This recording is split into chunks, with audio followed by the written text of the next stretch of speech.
Okay, so hi guys. It's been a while since I've done this and had this up and running.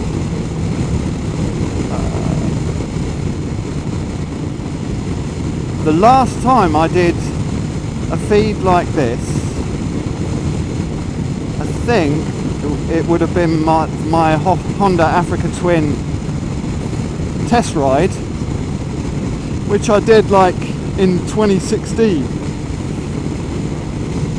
And I've had the V-Strom I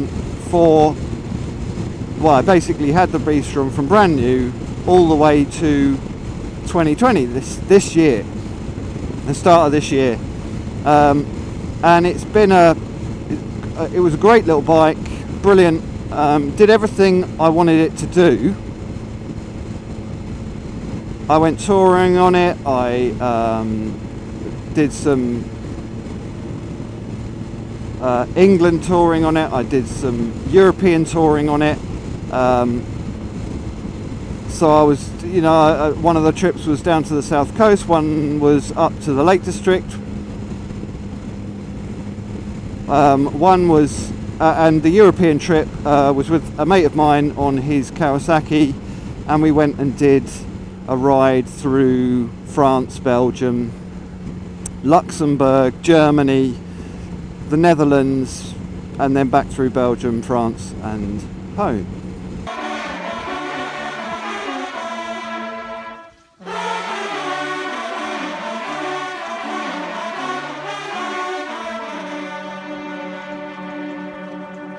Which was a great 3-day ride.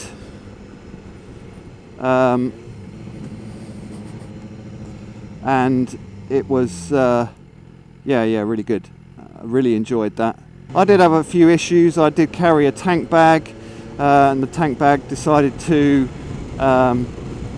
start getting very loose on the middle of a ride on an autobahn in Germany as it got dark. So my mate didn't know about it, and our headsets weren't working, so he was flying off on his Kawasaki, and I was just like, holy crap, there's no way I can contact him unless he stops and picks up his mobile. And we were going hell for leather to get to a hotel because we were running late. And yeah, that was an interesting period, holding down a tank bag, flying along at God knows what, trying to keep up with my mate. Anyway, so the V-Strom, all of this big, long, highfalutin story was all about the fact that the V-Strom had served me well, and it had done pretty much everything that I asked of it, and more really, and it was nigh on perfect with regards to reliability. It was just a little bit slow. I'd replaced it for my V-Strom 650 when I'd done my advanced motorcycle riding test. The 650 was pretty gutless, and so compared to that, it was a good jump, and worked really well, and gave me about 100 brake horse, and it was fine. But the lumpy engine, a bit agricultural, I'd kind of come round from 4-stroke to the V-Strom to a V-twin, having not liked them for a long time because I'd had a bad experience on a Buell where it locked up and nearly threw me off, and so that's what. And then the V-twin was just, it was really good. It didn't have any jitteriness. It was fine. It was really well behaved. So I thought, yeah, great, fantastic. Sounds good. Sounds deep and throaty. But after a period of time, after X number of years, it was 5 years. I just started to get a bit bored with it, I suppose, like inevitably most bikers do with bikes. The duration varies, but not all, but a lot do. And this one this is the longest owned bike I'd ever had. And I still loved the look of it on the day I sold it. I was gutted because I loved the look of it, but you know, there were a few things that just had started to bother me, and I'd always wanted a BMW, but not really that fussed about the GS, and I did like the S1000XR, the idea of it. So at the start of this year, before all the Corona stuff kicked off, I thought I'll go and test ride one again and see the S1000, but I'll compare it to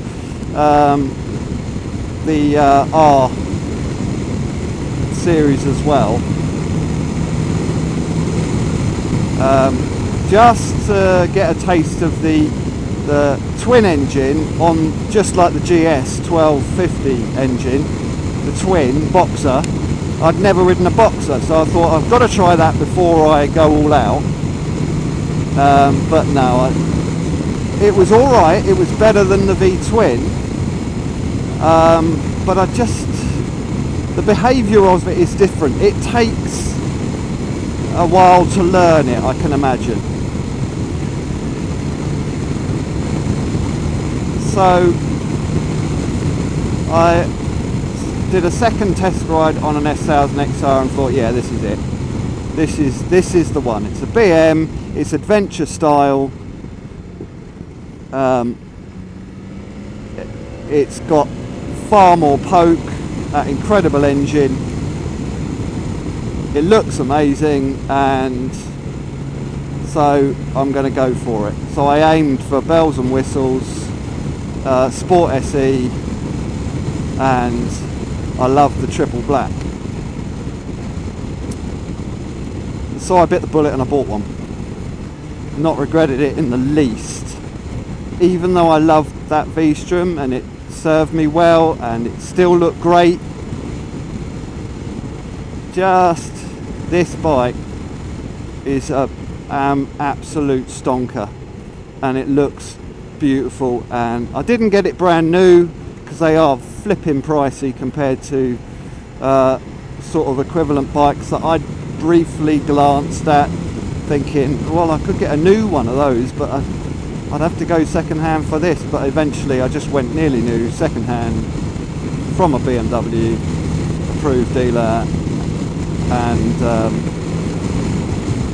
yeah, so it's only like 6-7 months old, so it's virtually new. It's got some mileage on it, but that knocked off, you know, a good sort of 3 or 4 grand from it. So, you know, that's quite a lot of money. And I know they brought out the brand new one, 2020 model this year, with a changed appearance and a enhanced this, that and the other, but you know, I couldn't get second-hand ones of those, and I wasn't that bothered, to be honest, from the look of it. It looks nice, but I love the look of the original, so, you know, if I spend less and get this one, then all's the better. So since buying it and then lockdown kicked in, I have had some time and some months to save up and buy some bits of kit, some accessories for it, and had chance to fit them, get them all in shape. So I went and got things like the extender fender, the radiator and oil cooler protector, the bar end weights, just to stop a little bit more of that vibe that you get through the bars, and I've got the engine bars, the crash protector bars on the sides from SW Motec. I've got some more R&G, the gripper stickers to go around the sort of tank and on the heel plates to protect those from wear. And that's pretty much it at the moment, I think. I managed to get her home before lockdown happened, and then lockdown happened, so she's kind of been holed up, having her paint slowly worn away by layers and layers of polish and wax and polish and wax and wash and polish and wax. To be fair, I haven't been doing it that much because it's ridiculous, and I've been protecting it. I bought a protective cover for her, dust cover, and she hasn't really come out. I've used the Yamaha a couple of times during lockdown to take some essential items to my mother-in-law and my mother. So yes, first proper ride, having owned the bike for like 3 months.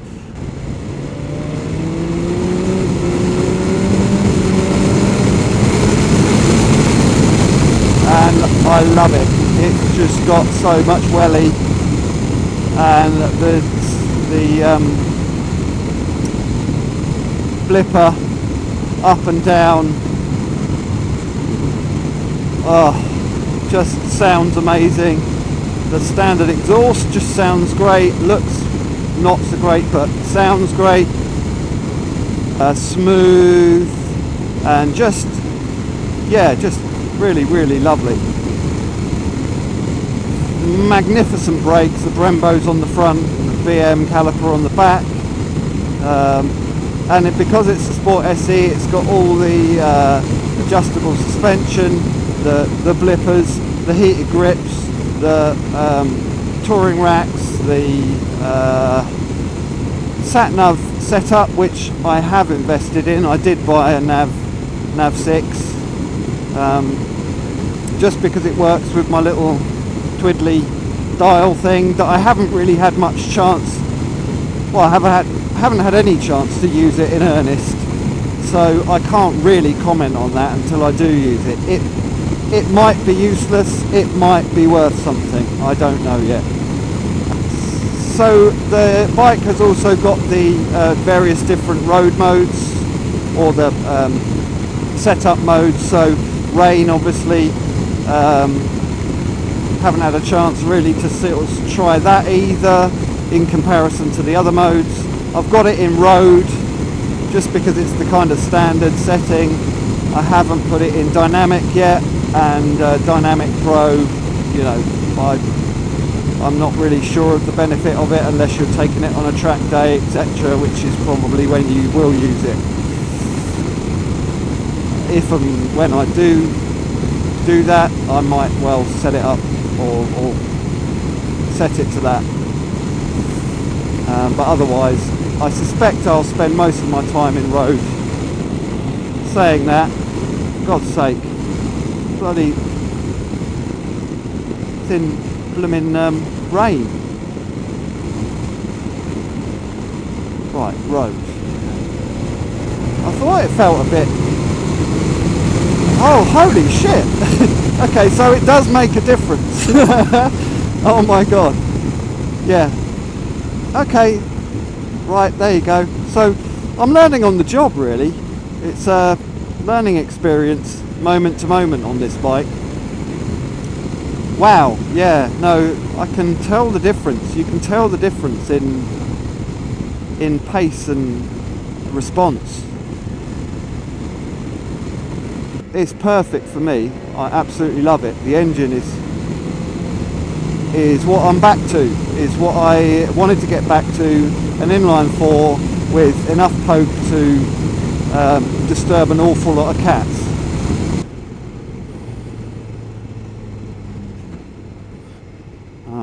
It feels out here like we're still in full lockdown, but in honesty, these are the Fen villages, and there's very little activity in these villages, certainly at weekends anyway, so it's just quite a nice place to ride, to be honest, because it is just so out of the way. It's the 2019 model, so it's just before they've released the brand new one, which I will go and test ride at some point. As soon as the garages all fully reopen and are all up and running and everything seems to be much more relaxed. Just to compare the two, I'm fairly confident that I'm not going to be stunned by it, blown away by it and go, oh my god, what a mistake I've made. Here's the credit card and an extra £6,000 or whatever it may be. Because I probably wouldn't live long if I did do that, and that's not from riding a bike. What I'm going to do is I'm going to pull up when I get out of the villages. I'm going to pull up and just have a quick walk round and then get back on it.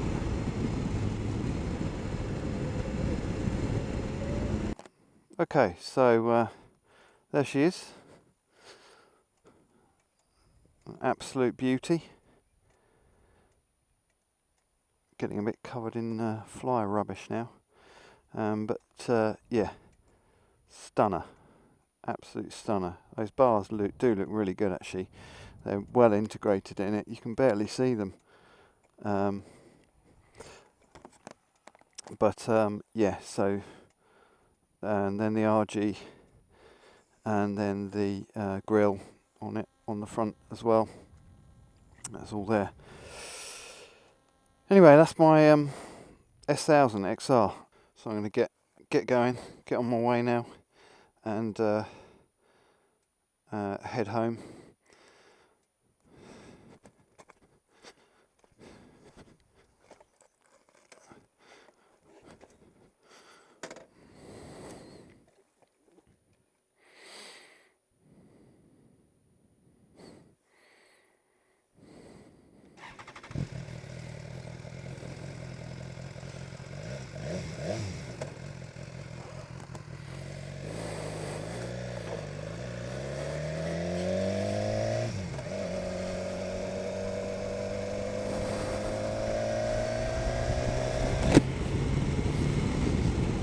Wow.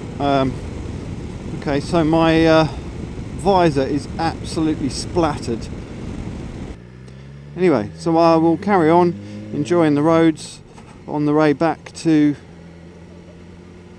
the house, and hopefully I will set up some more videoing off the back of this. Cool. Thanks guys, thanks for watching, and hopefully there'll be another instalment fairly soon. I hope everyone's safe and well still.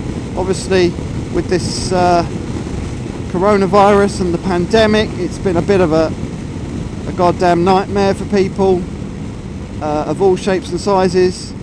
So, you know, I just hope you're all still staying safe and well, social distancing and hand washing and everything else besides.